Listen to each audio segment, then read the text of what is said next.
जय श्री राम जी की। आज हम जानते हैं कि मंत्र उच्चारण कैसे करना है और क्या क्या ध्यान रखना होते हैं। अपनी और अपने घर के परिजनों के अच्छा सोचने वाले कभी भी इन मंत्रों का उच्चारण नहीं करना। अणु के अक्षरों को फिरोकर इकट्ठे बनाकर एक एक मंत्र बनाते हैं। तो इन मंत्रों का हर एक अक्षर को बहुत अधिक प्राधान्य होते हैं। एक एक मंत्र एक एक देवताओं को प्रसन्न करने के लिए उनके आशीर्वाद लेने हेतु बनाया हुआ है। तो देवता अनेक है, हर एक देवताओं का रूप भाव सब अलग अलग होते हैं। कई देवता उग्र रूप होते हैं तो भी अपना भक्तों के लिए वो माँ का ही रूप धारण करते हैं। कई बार इनका उग्र रूप होते हैं, वो उस रूप की शक्ति मनुष्य को असहनीय होते हैं, इसलिए साधारण व्यक्तियों को इन मंत्रों का जप करना वर्जित है। इन देवताओं का ऊर्जा कई बार असहनीय होते हैं, ये मनुष्य को सहन करना मुश्किल होते हैं, इसलिए साधारण व्यक्तियों को इन मंत्रों का जप नहीं करना। ऐसे घर में जप नहीं करने वाला कई मंत्र होते हैं, उनके बारे में देखते हैं। वैसे भी शिव पुराण और ब्रह्म वैवर्त पुराण के हिसाब से गुरुमुख से सुनकर ही उन मंत्रों का दीक्षा लेकर ही मंत्रों का उच्चारण करना होते हैं। अन्यथा उल्टा मंत्र का सिद्धि होने की जगह घर का हर काम में रुकावट आएंगे और विपत्तियां स्वयं बुलाकर रहेंगे। ऐसे दोष देने वाला कुछ मंत्र किन किन देवताओं का है वो देखते हैं। सबसे पहला है कि शर्व मंत्र। शिव पुराण के हिसाब से महादेव का उग्र रूप वाला अवतार है शर्व अवतार। अनेकों हाथ पैर वाला अवतार है महादेव का उग्र मूर्ति शर्व अवतार। इसलिए इन देवताओं का मंत्र का जब घर पर मत करना ऐसे बोलते हैं। तो ये मंत्र घर पर करने से 7 दिन के अंदर अंदर जो करते हैं उन व्यक्ति का शारीरिक जो अस्वस्थ हो जाते हैं। इसलिए जाने अनजाने में भी ये मंत्रों का घर पर जप नहीं करना होते हैं। ये शत्रु दोष का मंत्र है, लेकिन गुरु से इनका दीक्षा लेकर जपने का विधान है। अन्यथा गुरु का आज्ञा प्रकार भी इस मंत्र को कोई भी घर पर जपना निषिद्ध है। वैसे शत्रु संहार के लिए होते हैं, लेकिन शारीरिक अस्वस्थ उस व्यक्ति को आ जाते हैं, इसलिए इस मंत्र का उच्चारण नहीं करना अच्छा होगा। महादेव का इस अवतार में महादेव को पक्षी मृग मनुष्य इन तीनों का मिलकर बना हुआ एक उग्र मूर्ति होते हैं। ये 2 मुख होते हैं, इसमें महादेव को 4 हाथ 8 पैर और 2 पंख और बड़े तेज नाखूनों वाले हाथ पैर होते हैं। लंबी पूंछ होते हैं और चोंच भी बड़ी तेज होते हैं। काली माँ का जैसे दंष्टा होते हैं इनको, और सूर्य चंद्रमा अग्नि जैसे नेत्र होते हैं 3, और मृग सर्प अग्नि परशु ये सारा धारण करते हुए होते हैं। और विचित्र अवतार है ये शर्व अवतार, और दोनों पंखों की उपमा है वो माँ काली का और माँ दुर्गा का होते हैं। शर्व अवतार शत्रुओं को नष्ट कर देते हैं, लेकिन सर्वशक्ति से भूत प्रेत पिशाच टोना शत्रु जो करते हैं, टोना करके जो रोग दे देते हैं, ये सब कुछ दूर करके मनुष्य को शांति और समाधान तो प्रदान करने वाले मंत्र हैं। लेकिन उग्र मूर्ति होने के कारण ये अनजाने में भी घर पर नहीं जपना होते हैं, क्योंकि उनका विधि विधान अलग होते हैं। तो वो विधि विधान के हिसाब से ही करना होते हैं। ये विधि विधान के हिसाब से नहीं करे तो ये मंत्र उल्टा पड़ जाते हैं। ऐसे दूसरा है बगलामुखी मंत्र। तो दश महाविद्याओं में से एक है बगलामुखी देवी। दश महाविद्या देवियों को तांत्रिक देवियां बोलते हैं। इस कारण कई देवियों को अपना घर पूजना वर्जित है, नहीं करना चाहिए इनका घर पर पूजा, क्योंकि उन देवियों की प्रत्येक आचार अनुष्ठान करना होते हैं। ये सबके लिए करना मुश्किल होते हैं। इसलिए परंपरा से कोई अनुष्ठान करते आ रहे तो उनके लिए कोई दिक्कत नहीं, क्योंकि उन्होंने ये सब कुछ देख के सीख रखा होगा किस विधि से किस विधान से करते हैं। तो उनके लिए कोई दिक्कत नहीं है। ये भी शत्रु संहार के लिए होते हैं, लेकिन घर पर नहीं करना चाहिए। उग्र रूप वाली देवियों का पूजन घर पर करने से घर का शांति भंग होने का शुरुआत हम कर देते हैं।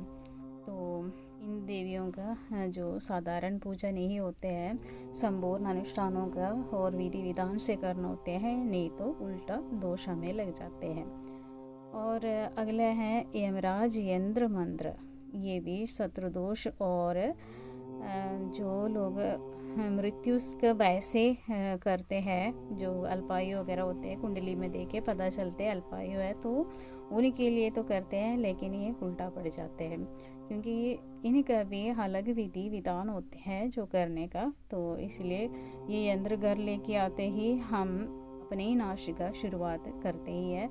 और मंत्र जपना शुरू करने से ही अगर विधि विधान से नहीं हो, शत्रु दूर होने की जगह शत्रु बढ़ ही जाते हैं और घर का क्लेश बढ़ जाते हैं। इसलिए अपने घर पर इन मंत्र का अथवा यंत्रों का उपयोग नहीं करना।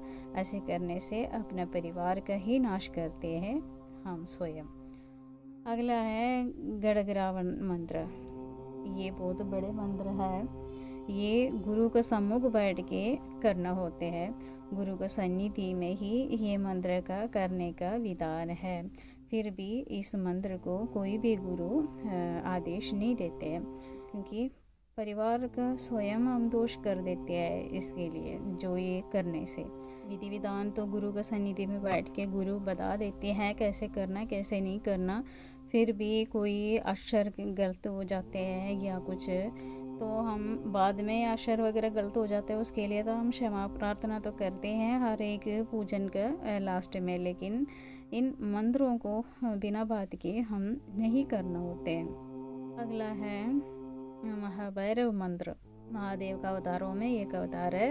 इस मंत्र का भी जप हम घर पर नहीं करना होते हैं। अगर ऐसे करते हैं तो कष्ट और क्लेश बढ़ते हैं और शत्रु कटने का जगह अनेकों हो जाते हैं। 21 दिन के अंदर अंदर तो शत्रुओं का लाइन लग जाते हैं, क्योंकि मंत्र का जैसे पहले बोला मंत्र का विधि विधान होते हैं, उस विधि विधान के हिसाब से ही करना होते हैं। जब कोई सा भी हो उसका विधि विधान होते हैं। इसलिए शिवपुराण में व्यक्त महादेव ने ही कह रखा है कि जैसे शिवपुराण में साधु संत जो उपमन्यु है उनसे भगवान श्री कृष्ण पूछते हैं कि मंत्रों के बारे में, महादेव के बारे में, महादेव का पंचाक्षर मंत्र के बारे में सब कुछ विस्तार से बता रखा है। उसमें ये बता रखे हैं कि उसमें भी महाशिव पुराण में भी और ब्रह्म वैवर्त पुराण में भी मंत्रों का हर एक पुराण में लिखा है।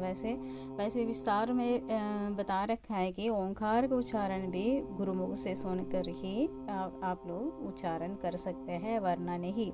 कोई भी मंत्र दीक्षा ले बिना, मतलब दीक्षा तो गुरु मंत्र तो एक होती है, वो तो हम गुरु मंत्र रोज जपने वाला, वैसे जो मंत्र अनेकों मंत्र होते हैं उनका भी दीक्षा लेना होते है। दीक्षा लेना मतलब गुरुमुख से पहले सुनना होते हैं उसका उच्चारण कैसे है। भले ही हमें पता होगा वो मंत्र क्या है, लेकिन गुरुमुख से सुन के ही उसका उच्चारण शुरू करना होते हैं। घर पर जब आप लोग जपना शुरू हो जाते हैं उससे पहले एक बार गुरु से सुनना होता है इस मंत्र का। जब हम करना चाहते हैं, हम करने का आग्रह है, तो आप उसके लिए हमें आशीर्वाद दो, इस मंत्र का हमें उच्चारण का विधि बता दो। बस ये पूछ कर ही करना होते हैं। ऐसे हमारा पुराणों में महादेव का कहना है। महादेव ने ये कह रखा है कि हर एक मंत्र का विधि विधान होते हैं, उस विधान के हिसाब से ही करना होते हैं, वरना उसका फल सिद्धि नहीं मिलते। और एक ही मंत्र है, बिना कोई परिस्थिति का, बिना कोई विधि का विधान का कोई भी रुकावट नहीं होते हैं, नहीं मिलते हैं। तो वो एक ही मंत्र है, पंचाक्षरी मंत्र। पंचाक्षरी मंत्र का हम जैसे मर्जी जप कर सकता है। नमः शिवाय मंत्र का नमः शिवाय, इसी का हम जब मर्जी सोते जागते उठते जैसे मर्जी हम उच्चारण कर सकता है। बाकी हर एक मंत्र का अपने अपने विधि के हिसाब से ही करना होते हैं।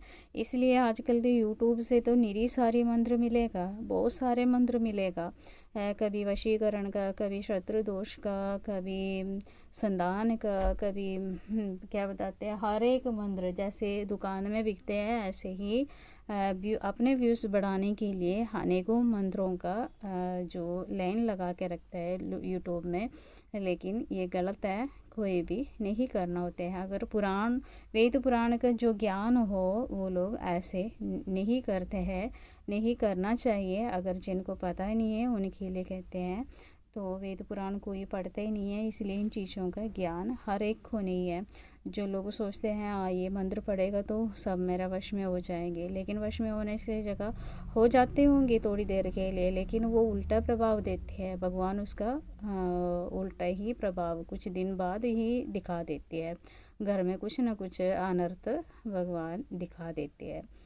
तो स्वयं ही अपने आप को नष्ट करने वाला है। इन मंत्रों के पीछे ना जाके अपना जो भी गुरु मंत्र, गुरुमुख से जो मिला हुआ मंत्र है उसी का जप करके आप लोग आगे बढ़ने की कोशिश करिएगा।